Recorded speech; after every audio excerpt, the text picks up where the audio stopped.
Hello students, in this part we are going to learn about pollination and this is all about the chapter that is reproduction in flowering plant.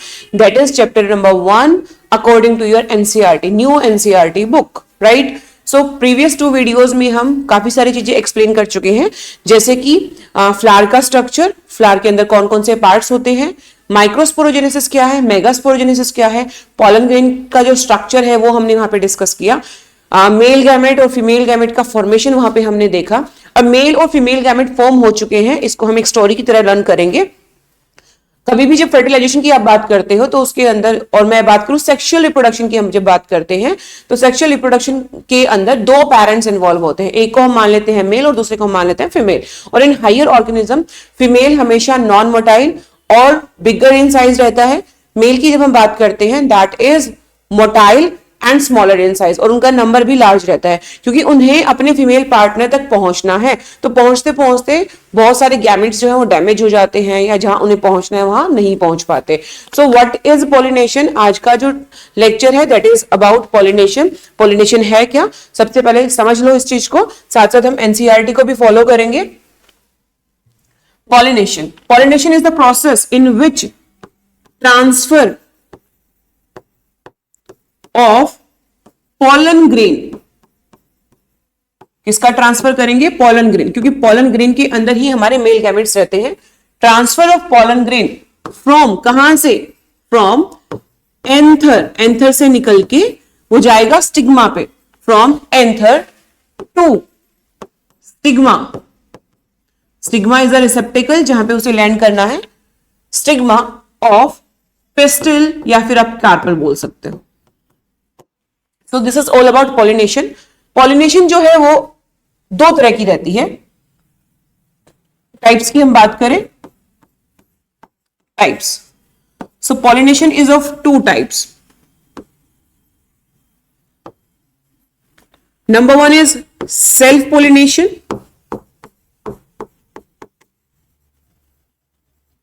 and the number 2 is cross pollination.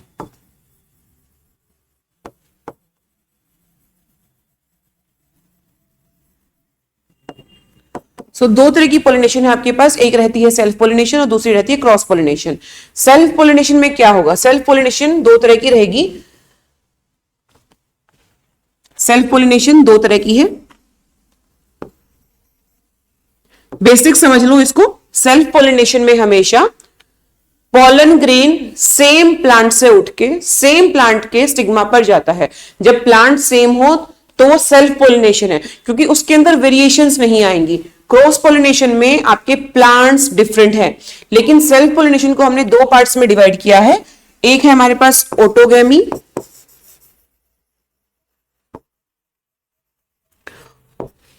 और दूसरा है हमारे पास गिटनोगैमी। एक है autogamy और दूसरा है गिटनोगैमी। ध्यान से समझो, ऑटोगैमी के अंदर एक प्लांट का एक फ्लावर है, उसी के अंदर दोनों प्लांट्स हैं, दोनों रिप्रोडक्टिव पार्ट्स है, सॉरी, मेल भी और फीमेल भी। अब क्या हो, एक फ्लावर है आपका, उसका जो एंथर है उसके पॉलन ग्रेन से उड़ के, पॉलन ग्रेन वहां से उड़ के उसी के स्टिग्मा पे आ जाए। उसी फ्लावर के अंदर दोनों पार्ट हैं, मतलब फ्लावर सेम है, same flower same plant, then it will be autogamy. Geitonogamy में क्या होगा, प्लांट एक है लेकिन फ्लावर्स आर डिफरेंट। एक फ्लावर के एंथर से पॉलन ग्रेन निकला और उसी प्लांट के दूसरे फ्लावर पे स्टिग्मा जो है, पिस्टिल जो है वहां पे जाके बैठ गया, उसको पॉलिनेट किया, तो वो हमारी रहेगी geitonogamy. Autogamy cleistogamous flower, close flower के अंदर रहता है। टाइप्स ऑफ फ्लावर पढ़ेंगे हम, 2 तरह की फ्लावर्स रहते हैं, एक रहेगा क्लिस्टोगैमस और एक रहेगा चेस्मोगैमस, ओपन फ्लावर। नेक्स्ट हमारे पास है क्रॉस पॉलिनेशन, इसको हम जीनोगैमी भी बोलेंगे। इसके अंदर मान लो 2 प्लांट्स है आपके पास, इसका ये मेल फ्लावर है, इसकी ये फीमेल फ्लावर है। तो यहां पर हमारे पास क्या रहेगा, यहां पे मान लो एंथर है और यहां पे इसका कार्पल या फिर पिस्टल है। यहां से पॉलन ग्रेन निकला और ये पॉलन ग्रेन इसके स्टिग्मा पे जाके लैंड हो गया, पॉलिनेट इस तरह से हुआ, पॉलिनेशन इस तरह से हुई, तो उसको हम बोलेंगे xenogamy. Clear. So autogamy and xenogamy दो चीजें हैं यहां पर हमारे पास।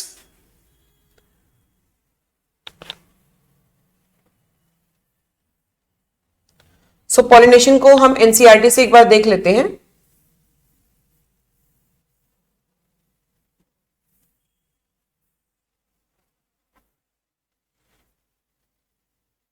पॉलिनेशन एक मैकेनिज्म है जिससे हमने दो गैमेट्स को फ्यूज कराने में हमें मदद कर रहे हैं। So it is the process by which transfer of pollen grain occurs. Kinds of pollination की बात करें तो सबसे पहले पढ़ा हमने ऑटोगैमी। ऑटोगैमी के अंदर क्या हुआ? Transfer of pollen grain from the anther to the stigma of the same flower in a normal flower which opens and exposes the anthers and stigma completely. Autogamy is rather rare. क्या बोलना चाह रहा है कि flower आपका open है तो जरूरी नहीं है कि उसी का स्टिग्मा उसी के एंथर से उसी के पॉलन ग्रेन से फ्यूज हो जाए, राइट, या फर्टिलाइज हो जाए।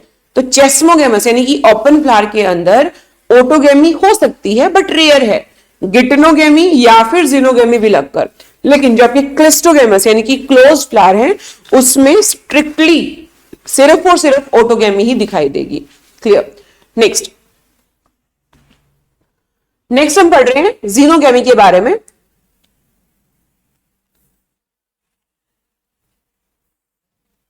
जीनो एंड गिटनोगैमी के बारे में।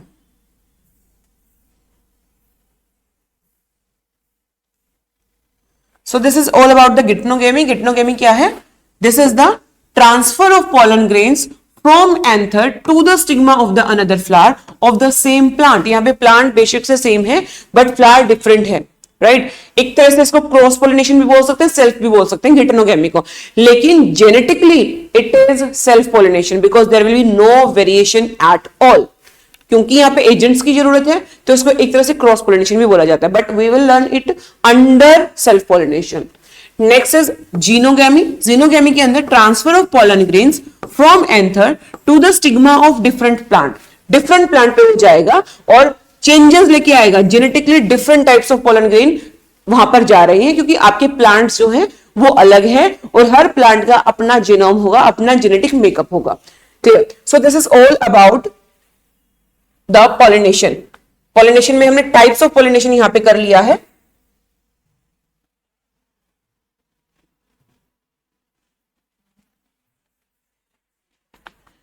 Next we have to learn about the agents of pollination. Agents of pollination की हम बात करें तो यहां पर दो तरह के रहेंगे एजेंट्स ऑफ पॉलिनेशन।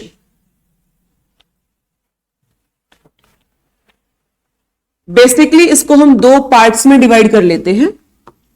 एक रहेगा बायोटिक यानी कि लिविंग ऑर्गेनिज्म और दूसरा रहेगा हमारा एबायोटिक।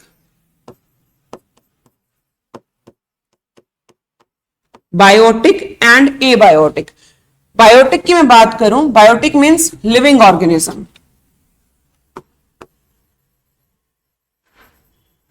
लिविंग ऑर्गेनिजम्स के बारे में आप बात कर रहे हो। एबायोटिक मतलब नॉन लिविंग थिंग्स। बायोटिक में देखो कुछ भी कोई भी ऑर्गेनिज्म पॉलिनेशन का हिस्सा हो सकता है, जैसे कि एंथ्रोपोलॉजी या anthrophily, right? Anthro is for humans. Anthrophily में क्या रहेगा? Humans are the agents of pollination. ऐसे ही मलाइकोफिली होती है, स्नेल्स जहां पे करा दें। चिरोपिटेरोफिली होती है जिसमें बैट्स पॉलिनेशन करा रहे हैं। तो कोई भी लिविंग ऑर्गेनिज्म पॉलिनेशन का हिस्सा हो सकता है, पॉलिनेटिंग एजेंट हो सकता है। बाय चांस हम पौधों के पास जा रहे हैं, हमारे हैंड्स पे पॉलन ग्रेन जो है वो चिपक गए हैं, दूसरे फ्लावर के पास गए और हमने बाय चांस वहां पे पॉलन ग्रेन को स्प्रेड कर दिया, that is also pollination.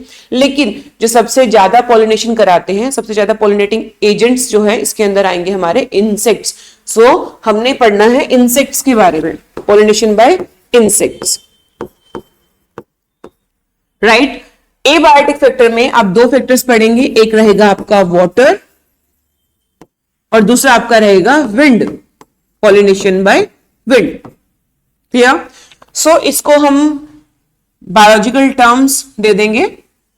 Insect से जो पॉलिनेशन होगी तो हम उसको बोलेंगे एंटोमोफिली। इंसेक्ट से जब पोलिनेशन होगी हम उसको बोलेंगे entomophily.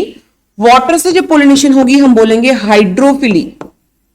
फिली word is for pollination. Wind से जब पोलिनेशन होगी तब हम बोलेंगे एनीमोफिली।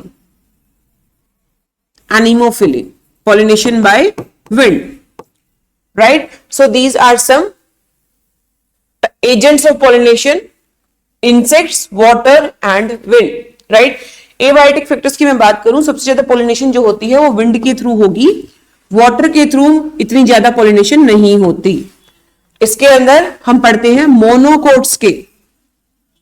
मोनोकोट्स के कुछ जेनरा, अराउंड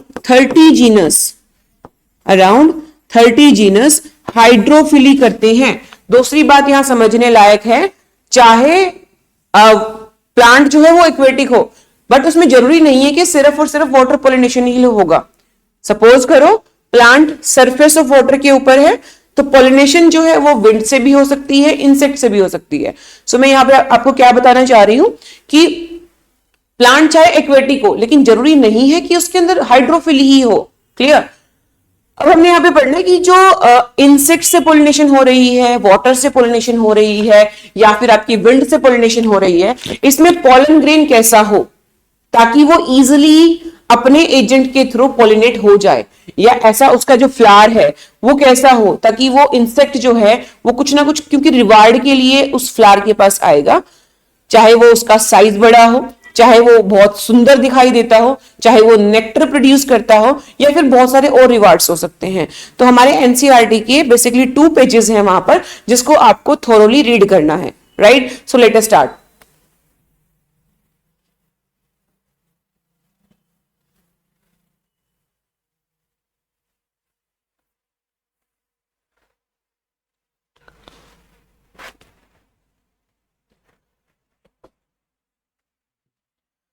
दो पेजेस जो है वो यहाँ पे रीड करना बहुत जरूरी है। क्वेश्चन यदि पॉलिनेशन पे आया तो वो यहीं से आएगा, अदरवाइज नहीं आएगा। कभी भी डायरेक्ट क्वेश्चन बोर्ड के अंदर या नीट के अंदर नहीं पूछा जाता। जो मैं आपको अभी पेजेस रीड कराने वाली हूं, क्वेश्चन हमेशा वहीं से आता है, चाहे आपका कॉम्पिटिटिव एग्जाम हो, सीयूईटी हो, नीट हो, या फिर बोर्ड एग्जाम हो। दूसरी बात ध्यान से समझना बेटा, यूट्यूब पे हर चैप्टर को हम फ्री ऑफ कॉस्ट नहीं करेंगे, लाइव नहीं करेंगे, या रिकॉर्डेड वे में नहीं भेजेंगे। कुछ चैप्टर्स जो है यहाँ पे एज अ डेमो वीडियो आपको प्रोवाइडेड होंगी, लेकिन आपको फुल कोर्स के लिए जाना है तो you have to download our app, that is Yes Academy app. उसके अंदर आपको बहुत सारे क्वेश्चन पेपर्स मिल जाएंगे, प्रीवियस क्वेश्चन पेपर मिल जाएंगे, या खुद मेरे डिजाइन किए हुए क्वेश्चन जो कि अक्सर बोर्ड्स में आ जाते हैं। जो बच्चे पहले पढ़े हुए उनको पता है कि सेम क्वेश्चन आ जाते हैं, तो वो टेस्ट जो है वो आप वहां से, कुछ टेस्ट फ्री ऑफ कॉस्ट है, कुछ का जो है एक कॉस्ट है, मिनिमम कॉस्ट है, जिसमें फुल पैकेज आएगा। उसमें हर चैप्टर की recorded videos, doubt live session, modules, either hard copy और soft copy, that depended on you कि आप कौन सा लेना चाहते हैं, राइट? उसके अलावा आपकी पूरी टेस्ट सीरीज, पर डे एक टेस्ट आपको मिल जाएगा। वहां पे आपका जो है उस टेस्ट के अंदर आपने क्या गलतियां की हैं उसके डाउट्स करने के लिए भी एक लाइव सेशन हो जाएगा। और इवन आप एकेडमी पे विजिट करके अपने डाउट सॉल्व करना चाहते हो, करनाल के एरिया में स्टूडेंट्स हैं, तो वो भी हम यहाँ कर सकते हैं, राइट? सो बहुत सारे बेनिफिट्स हैं, मल्टीपल बेनिफिट्स हैं, जो कि मैं आपको एक बार में तो बता भी नहीं सकती। आप यस अकेडमी ऐप डाउनलोड करोगे तो आपको पता लग जाएगा, राइट? उसमें आपको डे बाय डे चीजें मिल जाएंगी। कोर्स संजीवनी कोर्स अभी अभी लॉन्च हुआ है, जिसके अंदर हम फुल 11th और 12th का सिलेबस रिवाइज करेंगे for NEET. Basically that batch is specially design for NEET, right? It includes everything: live session, recorded lectures, doubt session, आपका मॉड्यूल हो गया उसके अंदर, या मॉडल टेस्ट पेपर हो गए, till NEET exam we are with us with that app, right? So download that app as soon as possible. Coming back to the NCERT, because बेटा CBSE का एग्जाम दो, आप नीट का exam दो, NCERT is must. फालतू books पे नहीं जाना हमने, we should stick to only NCERT, right? चलिए पढ़ना स्टार्ट करते हैं। थोड़ा बोरिंग लगता है NCERT रीड करना, लेकिन जो चीजें हमारे लिए अच्छी है वो हमें करनी चाहिए, चाहे वो बोरिंग हो चाहे वो जो मर्जी हो, राइट? सो पॉलिनेशन आपको बता दिया, it is the mechanism to achieve this objective, और ऑब्जेक्टिव क्या है? Transfer of pollen grain. Transfer of pollen grains shed from anther, जो एंथर से गिरे हैं, to the stigma of a pistil is called pollination, उसको हम बोलते हैं pollination. Flowering plants have evolved an amazing array of adaptations to achieve pollination। बेचारा male gamete भी वहीं बैठा रहता, आराम से रेस्ट करता, तो कभी भी फर्टिलाइजेशन होती ही ना। तो ये सब मॉडिफिकेशन आई है, और भी मैं आपको बताऊंगी कि प्लांट ने अपने बॉडी के अंदर कैसे मॉडिफाई किया ताकि वो क्रॉस पोलिनेशन ही करे।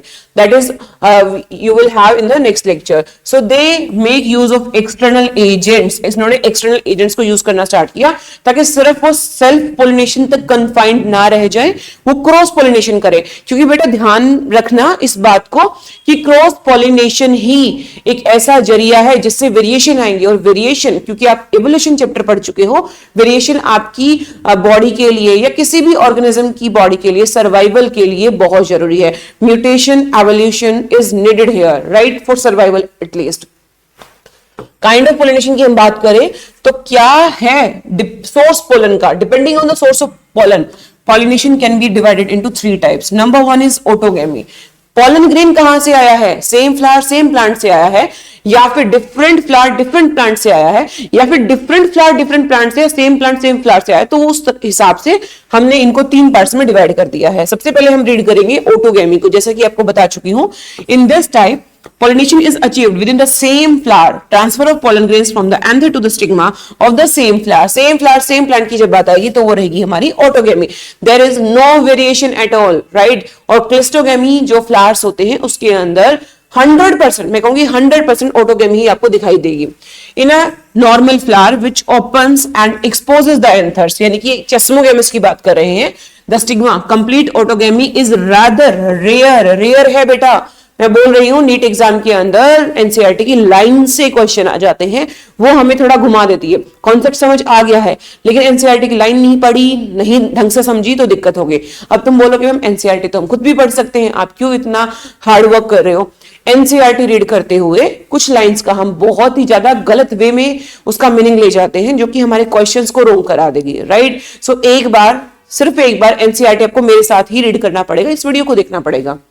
उसके बाद आपको रीड करनी है, आपका जो है लेवल इतना हो जाएगा कि आप एनसीईआरटी खुद से रीड कर सको। ऑटोगैमी इन सच फ्लावर्स रिक्वायर्स सिंक्रोनी।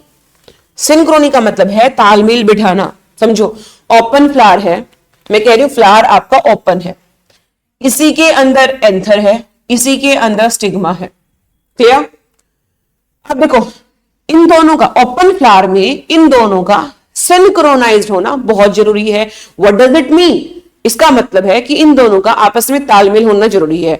ये क्या कहता है कि जब एंथर मैच्योर हो जाए, जब एंथर मैच्योर हो जाए उसी टाइम पे स्टिग्मा जो है वो रिसेप्टिव होना चाहिए, या फिर इसके अंदर जो ओवरी है, इसके अंदर जो एम्ब्रियो सैक है वो मैच्योर होना जरूरी है, तभी ये पॉलन ग्रेन को रिसीव करेगा, right. In another case, for example मैं कहती हूं कि इसके अंदर जो पॉलन ग्रेन है वो मैच्योर हो चुका, एंथर रप्चर होने के लिए तैयार बैठा है, पॉलन ग्रेन आ चुके हैं बाहर, लेकिन स्टिग्मा रिसेप्टिव नहीं है, स्टिग्मा मैच्योर नहीं हुआ, तो इस प्रोसेस का कोई फायदा नहीं है। कोई ना कोई और पोलन ग्रेन आके इसको फर्टिलाइज करेगा, and that will be not autogamy, that will be either geitonogamy either xenogamy, और मोस्ट चांसेस रहते हैं जीनोगैमी होने के, राइट। तो it should be synchronized if it need to be autogamy. Autogamy होने के लिए चेस्मोगेमस फ्लावर में सिंक्रोनाइज्ड होना जरूरी है दोनों पार्ट्स का, और वो दोनों पार्ट्स कौन से हैं? मेल और female part, right. So next है anthers and the stigma should close to each other. Self pollination में दोनों पास पास होने चाहिए, इनकी पोजीशन की हम बात कर रहे हैं यहाँ पर। पोजीशन मतलब स्टिग्मा और एंथर दोनों पास पास होने चाहिए, इतने पास होने चाहिए या इस तरह से उनकी पोजीशन होनी चाहिए कि एंथर से पोलन ग्रेन निकले तो सीधा स्टिग्मा पे आके बैठ जाए, राइट। नेक्स्ट, कुछ प्लांट्स हैं, जैसे मैं बात करूं वियोला की, जैसे मैं बात करूं ऑक्जेलिस की, या फिर हम बात करें कॉमेलिना की, ये दो तरह के फ्लावर्स को प्रोड्यूस करते हैं। और ये दो तरह के फ्लावर्स कौन से हैं? एक है हमारा चेस्मोगेमस और दूसरा है हमारे यहाँ पे क्लिस्टोगेमस। चेस्मोगेमस वही फ्लावर है बेटा जो मैं अभी बोल रही थी तुम्हें, that is the open flower. और ओपन फ्लावर में ऑटोगेमी होने के लिए क्या क्या जरूरी है तुम सबको पता है। पहली बात, इट शुड बी सिंक्रोनाइज्ड। दूसरी बात, it should present on the place such as कि उनका जो पॉलिनेशन है वो प्रॉपरली हो सके, दोनों अच्छे से एक ही प्लेस पे प्रेजेंट होने चाहिए। जैसे ही एंथर रप्चर किया, उसके जो पॉलन ग्रेन है सीधा उसके स्टिग्मा पे आके बैठ जाए, तभी उसमें पॉसिबल है क्या, ऑटोगेमी, राइट। क्लिस्टोगेमी तो हमेशा ही हमेशा ऑटोगेमी करेगा, क्योंकि ये है आपका बंद फ्लावर, दोनों के दोनों पार्ट यहीं पर है, बाहर से पॉलन ग्रेन आने के चांसेस ना के बराबर, और आ ही नहीं सकते, हमें ये बोलना चाहिए। Next, in such flowers the anthers and the stigma lie close to each other. When anthers dies in the flower buds, pollen grains come in contact with the stigma to affect pollination. वही बोल रहा है कि भाई साथ साथ होने चाहिए, तभी उसमें ऑटोगेमी पॉसिबल है, otherwise there will be only and only cross pollination. Thus clistogamous flowers are invariably autogamous. Cleistogamous में कभी भी आपकी गिटेनोगेमी या फिर जिनोगेमी पॉसिबल नहीं होती है। Cleistogamous flowers produce assured seed set even in the absence of pollinator. अब देखो बेटा, बात समझो ध्यान से, जब फ्लावर ही आपका क्लोज है, दोनों पार्ट इसके अंदर ही है, तो इसको काहे की, कौन से पॉलिनेटिंग एजेंट की जरूरत है? कोई जरूरत नहीं है, यहाँ पे पॉलिनेटिंग एजेंट यहाँ पे नहीं चाहिए है उसको। तो क्या क्लिस्टोगेमस फ्लावर में पॉलिनेटिंग एजेंट की जरूरत है? बिल्कुल नहीं है। The answer will be no, right. Do you think that cleistogamy is advantageous or disadvantageous? मैं कहूंगी disadvantageous, क्योंकि यहाँ पे वेरिएशन नहीं आएंगी। जब बात आएगी उस प्लांट के सर्वाइवल की, तो वो नहीं हो पाएगा। एक टाइम के बाद एक ऑर्गेनिज्म को चेंजेस की जरूरत होती है, और वो चेंजेस ये अडॉप्ट नहीं कर पाएगा। हाँ, हम बात करें कि रिप्रोडक्शन जो है वो यहाँ पे बहुत बढ़िया तरीके से हो जाएगी, नंबर ऑफ ऑर्गेनिज्म जो है वो बहुत बढ़िया तरीके से हो जाएंगे, क्योंकि क्लिस्टोगेमस है तो हमें यहाँ पे पॉलिनेटिंग एजेंट की जरूरत नहीं है, आपस में वो पॉलिनेट कर लेते हैं और अपना नंबर बढ़ाते रहते हैं। सीड सेट 100% श्योरिटी रहता है यहाँ पर। नेक्स्ट, गिटनोगेमी। गिटनोगेमी के अंदर पढ़ेंगे हम, it is the transfer of pollen grains from anther to the stigma of another flower but same plant. बार बार मैं फोकस कर रही हूं, autogamy same plant same flower, geitonogamy another flower same plant, xenogamy different flower different plant. Although geitonogamy is functionally cross pollination. बेटा इस पे आया हुआ है क्वेश्चन, तो इस लाइन को समझेंगे हम ध्यान से। नीट के अंदर आप प्रीवियस क्वेश्चन के अंदर इसमें क्वेश्चन देख सकते हैं। सो although gittonogamy is functionally cross pollination involving a pollinating agent, genetically मैं बात करूं it is similar to autogamy। Genes जो है तो भाई प्लांट सेम तो सेम ही जीन रहेंगे, किसी भी ऑर्गेनिज्म की पूरी बॉडी के अंदर आप कहीं से भी सेल निकाल लो, उसका जीनोम रहता है सेम। तो क्योंकि फ्लावर दोनों एक ही प्लांट के ऊपर है, तो genetically they are same, but functionally this is cross pollination. Next आ जाएंगे हम जीनोगेमी के ऊपर। ये फंक्शनली एंड जेनेटिकली दोनों तरफ से ये रहेगी हमारी क्रॉस पोलिनेशन। बेटा क्वेश्चन इसी तरह से घुमा फिरा के आएंगे, आपको थाली में परोस के सिंपल से क्वेश्चन नहीं देने वाले हैं, राइट। सो ध्यान से कॉन्सेप्ट्स को समझो, एनसीईआरटी को रीड करो और फिर लगाओ अपने क्वेश्चंस। क्वेश्चन बैंक किसी बच्चे को चाहिए, बार बार बोल रही हूं, move to the play store, download the Yes Academy app or you can have the question bank over there. किसी को प्रॉब्लम आती है तो you can call us also. So transfer of pollen grains from anther to the stigma of different plant. This is the only type of pollination जो कि which during pollination brings genetically different types of pollen grain to the stigma. Stigma पे एक अलग तरह का pollen grain आ रहा है, genetic makeup जो है वो जिस प्लांट पे आ रहा है उसका नहीं है same, right. Plant to plant आपको अच्छे से पता है कि जीन्स जो है वो बदलते हैं, ह्यूमंस के भी जीन सेम नहीं है, सिर्फ होमोजाइगस ट्विंस जो होते हैं they are genetically similar, but either कोई भी तरह के ट्विंस हो या भाई बहन हो या कुछ भी फैमिली में कितना भी अच्छा रिलेशन हो, आपके genes 100% similar can not be there, right. So this is all about the autogamy, geitonogamy and xenogamy. Now come back to the agents of pollination. Read इसलिए करना है क्योंकि जरूरी है, क्वेश्चन अंदर से आएंगे, एनसीईआरटी की लाइन टू लाइन आएंगे, तो आपको इन चीजों को समझना बहुत जरूरी है। तो बेटा पढ़ लो, इसी में भलाई है तुम्हारी। आलस करोगे तो हमेशा काम को ढूंढते रहोगे,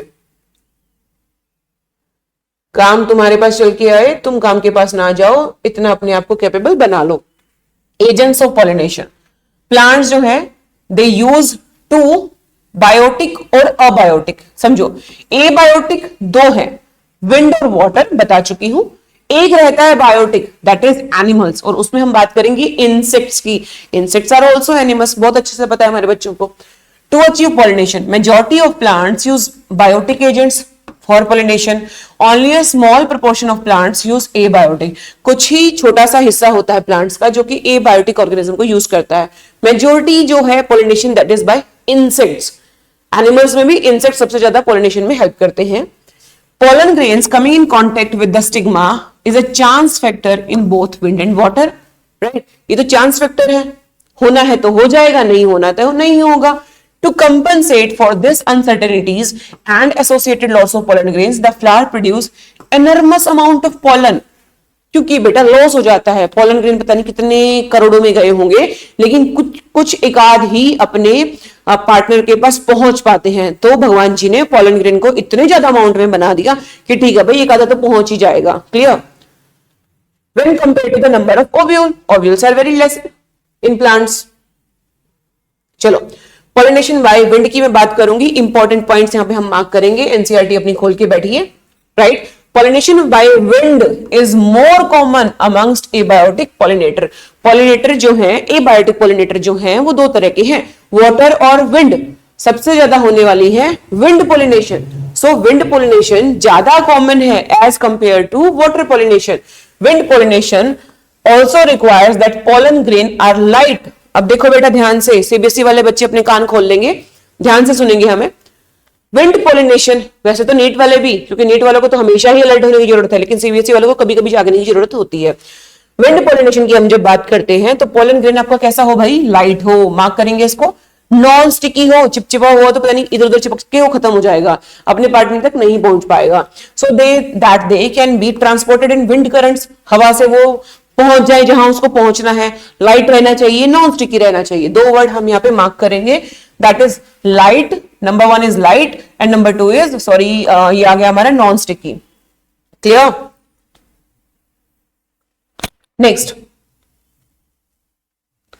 दे often possess well exposed stamen. Stamen well expose होना चाहिए, जैसे हवा आई और हवा लेके चली गई अपने पॉलन ग्रेन को, तो वेल एक्सपोज होना चाहिए, छुपा नहीं होना चाहिए प्लांट के अंदर या फ्लावर के अंदर। नेक्स्ट है and large open feathery stigma to easily trap air pollen grains.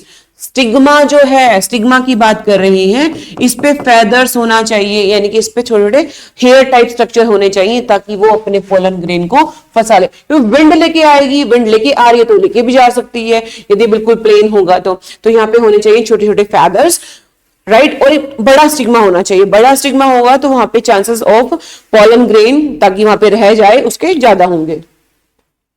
Wind pollinated flowers often have a single ovule. Wind से जब पॉलिनेशन होती है तो उन फ्लावर्स के अंदर, उन ओवरीज के अंदर अधिकतर की बात करूंगी, कंपल्सरी नहीं है, यहां पर सिंगल ओव्यूल होना चाहिए। In each ovary, her ovary के अंदर एक ओव्यूल होना चाहिए। हम मार्क कर लेंगे जो इंपॉर्टेंट चीजें हैं। एक तो हमने पढ़ लिया ये single ovule in each ovary, large often feathery stigma, right? Next, numerous flowers. Flowers बहुत सारे होने चाहिए, क्योंकि फ्लावर जितने ज्यादा होंगे उतने ज्यादा पोलन ग्रेन होंगे, जितने ज्यादा पोलन ग्रेन होंगे उतने ही ज्यादा वो विंड में कैरी होंगे, और विंड में कैरी होंगे तो पता नहीं किधर किधर चले जाएंगे, अपने फीमेल पार्टनर तक बहुत ही कम पहुंच पाते हैं।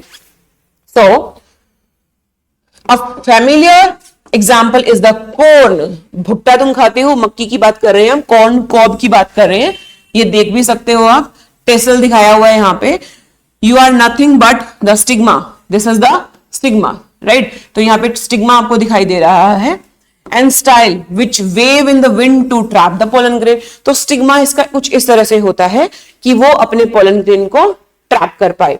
Wind pollination is quite common in grasses. Grasses के अंदर बहुत आम है विंड पॉलिनेशन होना। This is also important, mark कर लो भाई साहब, इसको भी मार्क कर लो। विंड पॉलिनेशन ग्रासेस में होती है, बहुत ज्यादा, बहुत कॉमन है ये, right?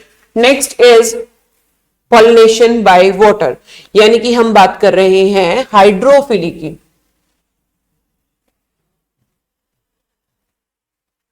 Pollination by water is quite rare in flowering plants. बहुत कम है भाई फ्लावरिंग प्लांट्स में, बहुत कम है, right? It is limited about 30 genera. अधिकतर जेनरा किसमें से है? मोनोकोट्स में से है, पहले बता चुकी हूं।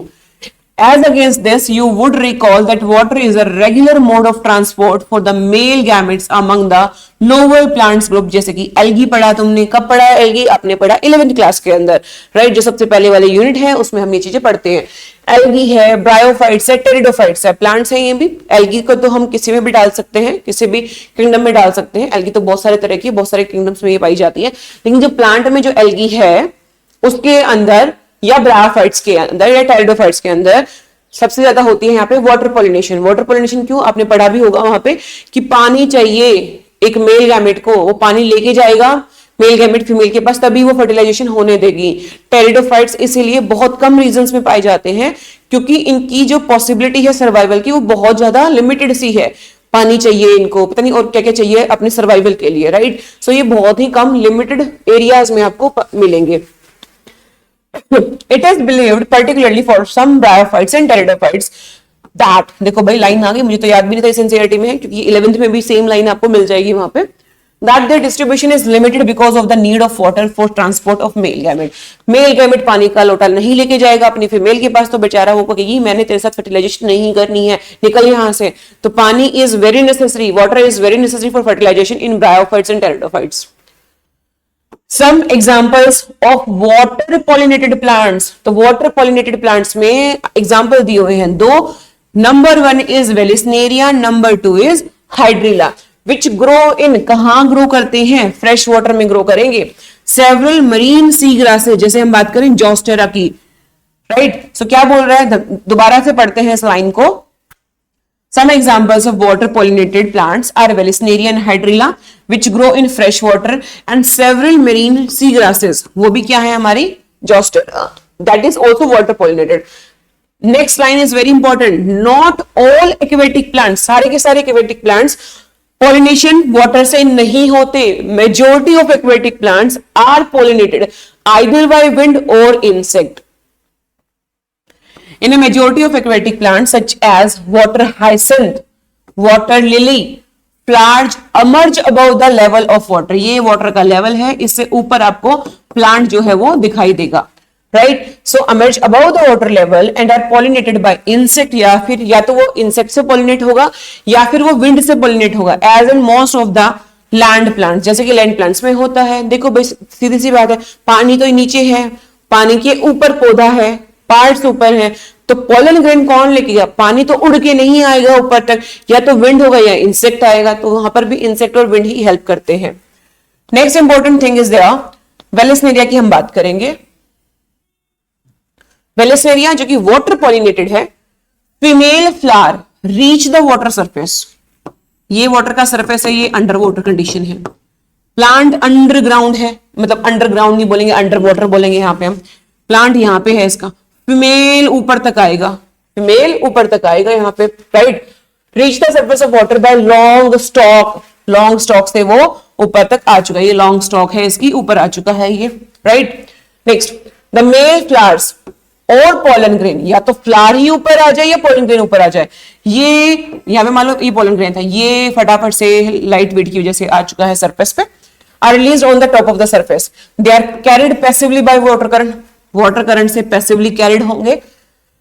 सम of them eventually reach the female flower, और कुछ हो सकता है अपने फीमेल फ्लावर तक पहुंच जाए। तो क्या हो रहा है, लॉन्ग स्टॉक है फीमेल फ्लावर की, वो ऊपर आ चुका है सरफेस पे, पोलन ग्रेन रिलीज हुआ वाटर में, लेकिन वो भी ऊपर आ जाता है, और वाटर करंट से, पानी के बहाव से वो पहुंच जाता है अपने फीमेल पार्ट के ऊपर। अभी देखो पॉलिनेशन कहां हुई, पॉलिनेशन हुई है वाटर के सरफेस के ऊपर, राइट? तो ये हाइड्रोफिली भी दो तरह की है, एक होती है एपीहाइड्रोफिली, एक होता है हाइपोहाइड्रोफिली, राइट? तो ऊपर हो रही है तो एपीहाइड्रोफिली, अंदर होगी तो hypohydrophily. In another group of water pollinated plant, जैसे कि सी ग्रास की हम बात करें, फीमेल फ्लावर जो है वो यहीं पर रहेगी पानी के अंदर, submerged in the water, and pollen grains are released inside the water. Pollen grain भी यही इनसाइड द वाटर रिलीज कर दिए गए। पोलन ग्रेन्स इन सम, देखो समझो ध्यान से, वेलिस्नेरिया में क्या हुआ, सरफेस के ऊपर यानी कि एपीहाइड्रोफिली, राइट? जॉस्टेरा में, सी ग्रास में क्या हुआ, हाइड्रोफिली तो है लेकिन अंदर है बेटा हाइपोहाइड्रोफिली। ये फेवरेट क्वेश्चन है नीट का, राइट? सीबीएसई में नहीं पूछा जाता लेकिन यहां पर अक्सर पूछा जाता है। Clear? Next important thing, Pollen grains कुछ स्पेसेस के अंदर लॉन्ग रहते हैं, रिबन लाइक रहते हैं. They are carried passively inside the water. Some of them reach the stigma and achieve the pollination. तो वाटर से पॉलिनेट होने के लिए पोलन कैसा हो, पोलन जो है वो लॉन्ग रहे, रिबन लाइक रहे, नॉन स्टिकी रहे, नॉट वेटेबल रहे. ये कंडीशंस हैं पॉलिनेशन बाय वाटर की. Most of the water pollinated spaces pollen grains protected हैं. किससे प्रोटेक्टेड है? पानी से ही. जहां रह रहे हैं उसी से प्रोटेक्शन चाहिए उन्हें. वो गीला नहीं होना चाहते, वो वेट नहीं होना चाहते. तो पोलन ग्रेन के ऊपर म्यूसिलेज की कोटिंग रहती है ताकि वो पानी पोलन ग्रेन के अंदर ना चला जाए. अदरवाइज पोलन ग्रेन जो वाटर के अंदर डूबते चले जाएंगे, वो सरफेस पे या जहां भी उनको पहुंचना है वाटर करंट से वो नहीं पहुंच पाएंगे और पॉलिनेशन जो है वो अचीव नहीं हो पाएगी. Both wind and water pollinated flowers, उनको जरूरी नहीं है बहुत कलरफुल होना या नेक्टर प्रोड्यूस करना. तो most of them will not produce the nectar और they are not so much colourful. ये कंडीशन रहेगी पॉलिनेशन बाय इंसेक्ट की. So this is all about the abiotic pollination. Clear? Next. चलो भाई, ये तो हमने पढ़ लिया बहुत अच्छे से. सो नेक्स्ट हम पढ़ेंगे पॉलिनेशन बाय इंसेक्ट्स. इंसेक्ट से पॉलिनेट होने के लिए पॉलन ग्रेन के अंदर कुछ खूबियां होनी चाहिए. पॉलन ग्रेन को तो छोड़ो, फ्लावर के अंदर, फ्लावर जो है कॉन्स्पिशियस इन साइज यानी कि बिग इन साइज, कलरफुल होना चाहिए, नेक्टर प्रोड्यूस होना चाहिए, या फिर कोई एक रिवार्ड इंसेक्ट को मिले ताकि वो उस पर्पस के लिए फ्लावर के पास आए. चलो डिस्कस करते हैं इसको भी.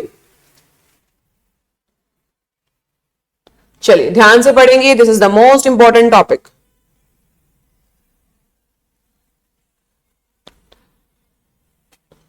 Majority of flowering plants use range of animals as pollinating agents. अधिकतर रहते हैं इंसेक्ट, जैसे कि बीज हो गई हैं, butterflies, flies, beetles, wasp, ant, moths, birds. Birds भी हैं, राइट? बर्ड्स भी ऑर्निथोफिली बोल देते हैं जो पॉलिनेशन बर्ड्स कराते हैं. That pollination is known as ornithophily. जैसे इंसेक्ट से होगी तो एंटोमोफिली. सनबर्ड हो गया, हमिंग बर्ड हो गया, बैट्स हो गए. बैट से जब पॉलिनेशन होती है तो उसका नाम है चिरपटेरोफिली. ये सीबीएसई में नहीं आने वाले, जस्ट फॉर फन मैं आपको बता रही हूं. Among the animals, insect particularly बीज की मैं बात करूं, ये डोमिनेटिंग बायोटिक एजेंट है. सबसे ज्यादा जो आपकी बायोटिक फैक्टर्स में बायोटिक पॉलिनेटर्स जो हैं वो रहते हैं इंसेक्ट्स, यानी कि आप बात करेंगे एंटोमोफिली की. इवन लार्जर एनिमल्स जैसे कि प्राइमेट्स हो गए, लैमर्स हो गए, आर्बोरियल जैसे मंकी है, रोडेंट्स चूहे जो हैं, रेप्टाइल्स छिपकलियां जो है, ट्री लिजर्ड, गार्डन लिजर्ड जो होती हैं, वो भी पॉलिनेशन कराती हुई दिखाई दी है हमें. But maximum is by insect. Often flowers of animal pollinated plants are specifically adapted for a particular species of animal. Her animal की स्पीसीज के लिए वो अडेप्टेड है. मतलब इंसेक्ट से पॉलिनेशन होनी है या किसी पर्टिकुलर इंसेक्ट से ही होनी है तो उसने अपने अंदर ऐसे ही मॉडिफिकेशन लेके आया. जैसे कि बहुत सारे फ्लावर्स जो है उसमें से आपको स्मेल आ रही होगी, बड़ी गंदी वाली स्मेल, क्योंकि वो स्मेल अट्रैक्ट करती है उन इंसेक्ट्स को जिसकी वजह से वो पॉलिनेट हो रहा है. तो उन्हें स्मेल से कोई दिक्कत नहीं है, उन्हें सिर्फ अपनी प्रोजेनी बढ़ानी है, अपना सर्वाइवल देखना है उस टाइम पे. Next, majority of insect pollinated flowers are large. अब देखो क्या क्या खूबियां होनी चाहिए फ्लावर के अंदर.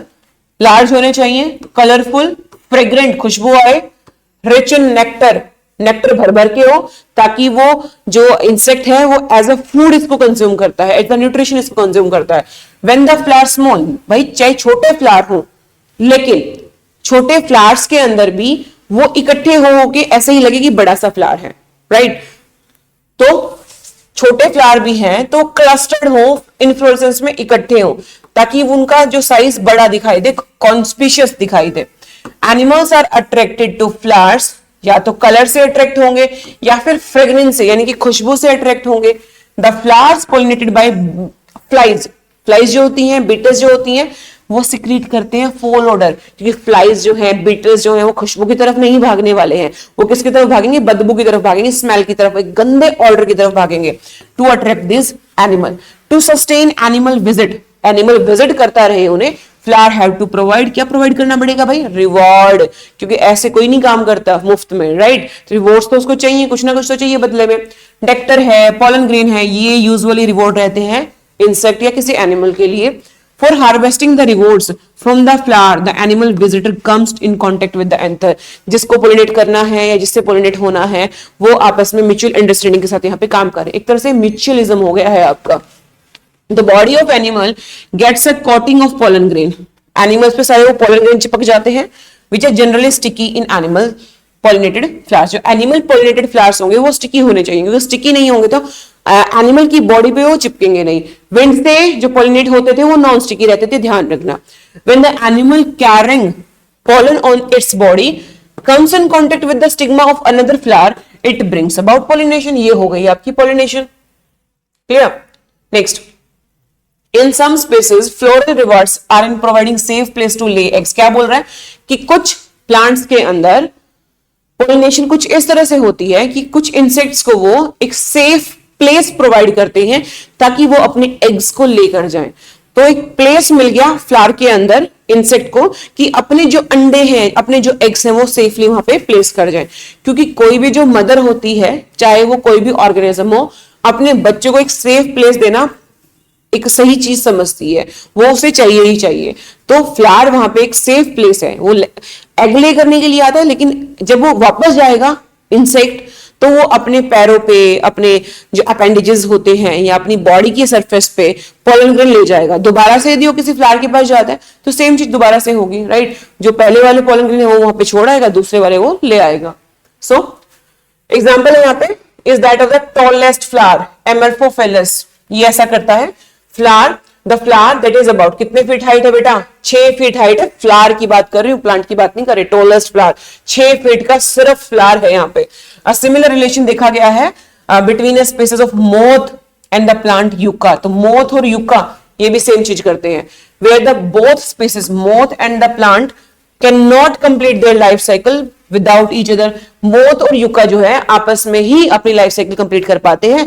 मोथ नहीं होगा तो यूका नहीं होगा, यूका नहीं होगा तो मोथ नहीं होगा। सर्वाइवल मुश्किल है इनका। कैसे? द मोथ डिपॉजिट करता है एग्स अपने locule of the ovary, ovary के पास, and the flower in turn to gets pollinated by the moth, और बदले में क्या कर देगा, पोलिनेशन करा देगा मोथ, राइट। और युक्का क्या दे रहा है, सेफ प्लेस दे रहा है कि मोथ अपने एग्स ले यहाँ पे आके कर सकता है। Larvae of the moth come out of the eggs as the seeds start developing. जैसे सीड स्टार्ट हुआ डेवलप करना, तो जब तक जो आपके एग्स से, मतलब आपके नहीं, मोथ के जो एग्स थे वो एग्स जो है वो लार्वा में कन्वर्ट हो जाएंगे, और लार्वल स्टेज आ गई तो वो अपना बाद में जो उसके मेटामॉर्फोसिस होती है वो हो जाएगी उसके। नेक्स्ट है, why don't you observe some flowers of the following plants or any other available to you, जैसे कि कुकुम्बर है, मैंगो है, पीपल है, कोरिएंडर है, पपाया है, अनियन है, लोबिया है, कॉटन है, टबैको है, rose, lemon, eucalyptus, banana. Try to find out which animal visit them. भाई ये फालतू का मत करना, जरूरी नहीं है आपके लिए। And whether they could be pollinators, you will have to patiently observe the. भाई नहीं करना, हमारे पास टाइम नहीं है। You could also try to see whether there is any correlation in the characteristic. बस ये याद रखना कि कौन सा जो है वो वाटर पोलिनेट होगा, कौन सा विंड पोलिनेट होगा, ये बात याद रखने की जरूरत है। बाकी फालतू चीजें हमें यहाँ पे याद नहीं करनी है। एक और एग्जाम्पल मैं आपको बता दूं, वैसे तो आप अपनी लास्ट यूनिट में पढ़ने वाले हो। कुछ एक फ्लावर्स ऐसे होते हैं, या कैसे होते हैं समझ लो ध्यान से। इंसेक्ट का वो फीमेल पार्टनर या मेल पार्टनर, अपना को पार्टनर, वो फ्लावर का स्ट्रक्चर कुछ ऐसा होता है, तो वो सूडो कॉपुलेशन करने के लिए भी आते हैं। सूडो कॉपुलेशन करके जाएंगे और साथ में ले जाएंगे पॉलन ग्रेन। हो गई आपकी pollination, right. So next we are having outbreeding devices. Outbreeding devices वो सारी डिवाइसेस हैं जो इंश्योर करती हैं कि भाई सिर्फ और सिर्फ क्रॉस पोलिनेशन हो, क्योंकि सेल्फ पोलिनेशन में और क्रॉस पोलिनेशन में हमारे पास बेटर है यहाँ पे क्रॉस पोलिनेशन, जो कि वेरिएशन लेके आती है, और वेरिएशन रहती है बहुत जरूरी, राइट। तो प्लांट अपने अंदर क्या चेंजेस लेके आएगा ताकि वो सिर्फ और सिर्फ क्रॉस पोलिनेशन करे, वो हमें यहाँ पे पढ़ना है। सबसे पहली बात हम बात कर लें कि वो सिर्फ यूनिसेक्सुअल रहना चाहिए। यूनिसेक्सुअल मतलब एक प्लांट के पास या तो मेल है या फीमेल है, तो वो क्या करेगा,